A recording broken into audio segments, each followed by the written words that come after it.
Hey, what's going on, guys? I'm going to talk today about why most Irish chose to fight for the Union. Yes, most of the Irish were concentrated in Philadelphia, New York City, and Boston. But there was also another reason. Okay, all right. Now, Ireland was divided on the Civil War because there were some that sympathized with the South trying to be an independent country because Ireland was trying to do the same thing to break from British rule. But at the same time, there were plenty of people in Ireland that believed that a divided United States could not keep the UK and France at bay because those were basically the three world superpowers at the time. And the US of the three was the most generous. And that there were a lot of Irish that believed the U.S. needed to stay united to combat British aggression. And so that is why. And also around that time, right before the Civil War, the French emperor at the time, Napoleon III, he met with Mexico's president.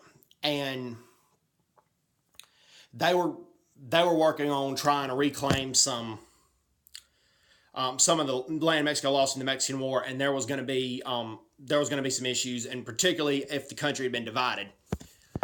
And the Irish immigrants did not want that. They did not want the country divided. That's one reason Britain and France at one point wanted to support the Confederacy, because they wanted to help divide the United States so they could have their own imperialist expansions. Okay, and let's talk about the second reason. Okay, yes, the Northeast, there was discrimination against Irish. There were signs that say no Irish need not apply. There were many incidents like that occurred. Okay, but at the same time, as I pointed out before, they could practice their Catholic faith freely without interference from the government. Also, a lot of the Irish men were allowed to be cops. They were allowed to be cops.